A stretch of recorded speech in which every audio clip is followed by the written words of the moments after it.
नमस्कार मित्रों, हमारी सीरीज चली एपिसोड नंबर 17 की, जिसमें हम बात कर रहे हैं भृगु संहिता की। भृगु संहिता के अंतर्गत आज हम बात करने जा रहे हैं कर्क लग्न के तृतीय भाव में यदि बुध स्थित हो तो उसके क्या फलादेश होंगे।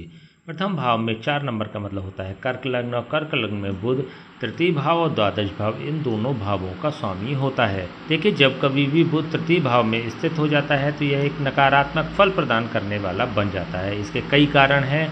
पहला कारण तो यही है कि बुध एक शुभ ग्रह माना जाता है। जब हमने ग्रहों के सिद्धांतों पर आपसे चर्चा करी थी तो आपको बताया था कि बुध, शुक्र, गुरु और चंद्रमा ये चारों ही ग्रह शुभ ग्रहों की श्रेणी में आते हैं। तो जब कभी भी बुध एक त्रिषडाई स्थान में स्थित हो जाता है तो यह नकारात्मक फल प्रदान करने वाला बन जाता है। देखिए, भावों के सिद्धांत में हम चर्चा कर चुके हैं कि तृतीय भाव, षष्ठम भाव, द्वादश भाव ये तीनों ही भाव त्रिषडाई भाव होते हैं। कुंडली के ऐसे भाव होते हैं जो मिश्रित फल प्रदान किया करते हैं। जब कभी भी बुध एक ऐसे भाव में बैठ जाता है जो कि एक त्रिषडाई भाव है, त्रिषडाई का मतलब ऐसा भाव जो शुभ फल भी प्रदान करता है और अशुभ फल भी प्रदान करता है, तो जब यह बुध नकारात्मक भाव में भी बैठ जाता है तो यह एक अशुभ फल प्रदान करने वाला ग्रह बन जाता है। दूसरी बात यह कि जब हमने लघु पाराशरी की आपसे चर्चा करी तो आपको बताया था कि अष्टम भाव एक मृत्यु स्थान होता है और अष्टम का अष्टम मतलब तृतीय स्थान भी एक मृत्यु स्थान होता है। बुध एक शुभ ग्रह होकर एक मृत्यु स्थान में स्थित हो रहा है तो यहाँ पर भी यह नकारात्मक फल प्रदान करने वाला ग्रह बन जाएगा। यदि हम तृतीय भाव के सापेक्ष देखते हैं तो यह बुध स्वराशि स्थित हो रहा है, अपनी ही राशि में उच्च का होकर स्थित हो रहा है। हमने बात करी थी कि मीन राशि में बुध नीच का होता है और कन्या राशि में बुध उच्च का होता है। तो यहाँ पर बुध उच्च का हो रहा है।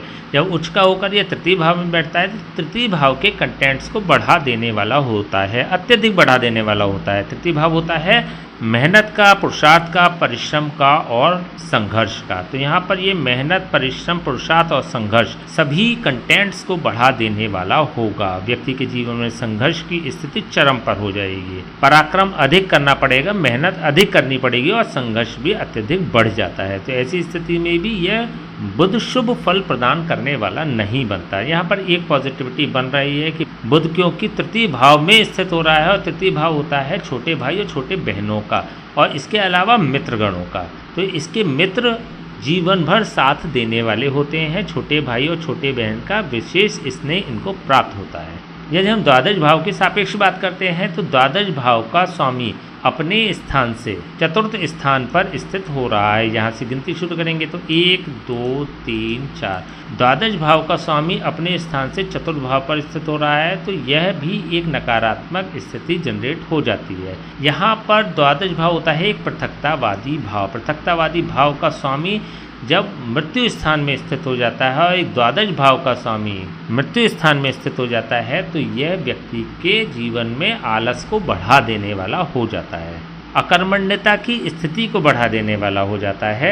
इट मीन्स कि चाहते हुए और न चाहते हुए भी व्यक्ति को मेहनत करने के साधन प्राप्त नहीं हो पाते। इट मीन्स कि उसको प्रोफेशनली कहीं ना कहीं संघर्ष करने की स्थिति जनरेट हो जाती है। यदि हम इसके कारकत्व की दृष्टि से देखते हैं तो बुध होता है चतुर्थ भाव का कारक और दशम भाव का कारक। चतुर्थ भाव के सापेक्ष यदि देखते हैं तो यह बुध अपने स्थान से द्वादश स्थान पर स्थित हो रहा है।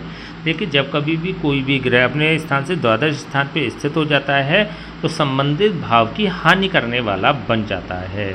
यहाँ पर चतुर्थ भाव होता है सांसारिक भोगों की उपलब्धता का कारक भाव। वाहन, भूमि और भवन का कारक भाव होता है चतुर्थ भाव। और यहाँ पर जब इसके कारकत्व का स्वामी द्वादश भाव में स्थित हो जाता है और तृतीय स्थान में स्थित हो जाता है तो ये चतुर्थ भाव के सापेक्ष तो हानि करने वाला बन ही जाएगा और सांसारिक भोग उपलब्ध कराने में भी संघर्ष की स्थिति जनरेट कर देने वाला बन जाता है। दशम भाव का कारक अपने स्थान से षष्ठम स्थान मतलब छठे स्थान पर स्थित हो रहा है तो ऐसी स्थिति में दशम भाव के सापेक्ष भी यह संघर्ष प्रदान करने वाला हो जाता है। देखिए, दशम भाव से यह तृक स्थान पर जा रहा है, दशम भाव से छठे स्थान पर जा रहा है। छठा भाव होता है रोग, ऋण और शत्रुओं का। रोग, ऋण और शत्रुओं से ऐसे लोग ग्रसित हो जाते हैं। जब भी प्रोफेशनली करियर की बात आती है, इनके प्रोफेशनल करियर में इनके जो कोलीग्स होते हैं, जो उनके कॉम्पिटिटर होते हैं, उनको परेशान करने वाले होते हैं। ऋण की स्थिति भी जनरेट करने वाला बन जाता है। तो जब कभी भी व्यापार की दृष्टि से अथवा नौकरी की दृष्टि से ये प्रयास करते हैं तो वहाँ पर खर्चे की आवश्यकता भी पड़ सकती है। तो यदि दशम भाव के सापेक्ष देखते हैं तो यह बुध बेहतर आउटपुट प्रदान करने वाला नहीं होता।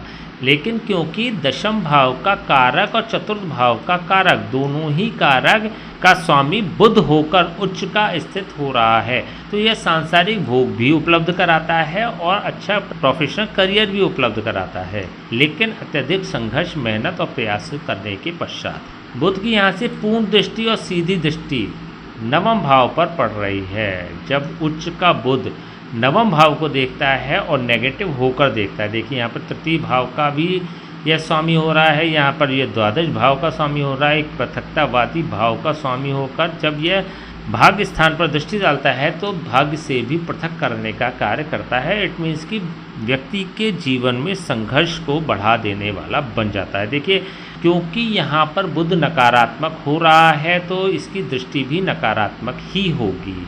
जब हमने लघु पाराशर की आपसे बात करी थी तो आपको यह भी बताया था कि जब कभी भी कोई भी ग्रह द्वितीय स्थान अथवा द्वादश स्थान का स्वामी होता है तो वह अपनी संबंधित दूसरी राशि के अनुसार फल प्रदान किया करता है। मान लीजिए अगर हम बात करते हैं द्वितीय भाव की, तो द्वितीय भाव में सिंह राशि स्थित है। सिंह राशि का स्वामी होता है सूर्य। सूर्य की एकमात्र एक ही राशि होती है, वह होती है सिंह राशि। तो यहाँ पर सूर्य जब प्रभाव देगा तो केवल और केवल द्वितीय भाव का देगा। लेकिन यदि हम बात करते हैं मिथुन राशि की, तो मिथुन राशि की दूसरी राशि होती है कन्या राशि, जिसका कि स्वामी बुध ही होता है। तो जब कभी भी द्वादश संबंध की बात आती है, दूसरे भाव और द्वादश भाव के प्रेडिक्शंस की बात आती है, तो ये अपने स्वामी के दूसरी राशि के अनुसार फल प्रदान किया करते हैं। तो यहाँ पर इसकी दूसरी राशि तृतीय भाव में स्थित है, तो यहाँ पर तृतीय भाव के इफेक्ट्स व्यक्ति को अधिक प्राप्त होंगे। और तृतीय भाव मृत्यु भाव होता है। भावात भावम नियम के अनुसार अष्टम का अष्टम, क्योंकि तृतीय भाव भी एक मृत्यु स्थान होता है, तो मृत्यु भाव में बैठकर जब यह पूर्ण दृष्टि नवम भाव को प्रदान करता है तो यह नकारात्मक ही दृष्टि बन जाती है। तो ऐसे में इसके उपाय अत्यधिक आवश्यक हो जाते हैं। क्या उपाय हो सकते हैं? देखिए यहाँ पर बुध नकारात्मक होकर इफेक्ट्स प्रदान कर रहा है, तो फर्स्ट ऑफ ऑल इसके उपाय में यदि आप एक प्रभावशाली उपाय कर सकें तो बहते जल में आप खाली मटका प्रवाहित कर दें। किसी भी नदी या किसी भी नहर में जाकर कोरा और खाली मटका, कोरे का मतलब नए मटके को लीजिएगा, खाली मटके को लीजिएगा और वो खाली मटका नदी में प्रवाहित कर दें। 7 बुधवार आपको ऐसा करना है। यदि आप कर पाते हैं तो यह बुध पॉजिटिव रिजल्ट प्रदान करने वाला बन जाएगा, पहला उपाय ये। अथवा यदि इसको यहाँ से किसी अन्य भाव में भी मूव करा लेंगे तब भी ये बेहतर फल प्रदान करने वाला ग्रह बन जाएगा। कहाँ मूव कर सकते हैं? इसको 11th हाउस में मूव करा सकते हैं। क्यों करा सकते हैं? क्योंकि हमने कहा था कि जब भी कोई ग्रह 11th हाउस में हो जाता है, एकादश भाव में स्थित हो जाता है, तो वह अपने क्रूरत अथवा अपने पापत्व को त्याग देने वाला होता है। और यहाँ पर तृतीय भाव का स्वामी भी है, तृतीय भाव में स्थित भी है और द्वादश भाव का स्वामी भी है, तो यहाँ पर विशेष नकारात्मक यह बुध बन जाता है। ऐसी स्थिति में यह एकादश भाव में यदि स्थित हो जाता है तो यह अपने क्रूरत और अपने पापत्व को त्याग देने वाला होता है और बेहतर रिजल्ट्स प्रदान करने वाला होगा। इसके लिए क्या कर सकते हैं? महिलाएं अपने दाहिने हाथ की कलाई में और पुरुष अपने बाएं हाथ की कलाई में बुधवार के दिन हरा धागा धारण कर लें। यदि आप ऐसा करते हैं तो यह बुध बेहतर रिजल्ट्स प्रदान करने वाला बन जाएगा। ठीक है, तो चलिए आज हमने बात करी कर्क लग्न के तृतीय भाव में यदि बुध स्थित हो तो उसके क्या फलादेश होंगे। नेक्स्ट वीडियो हम बात करेंगे कर्क लग्न के चतुर्थ भाव में यदि बुध स्थित हो जाए तो उसके क्या फलादेश होंगे। तब तक के लिए हम आज्ञा दीजिए। नमस्कार।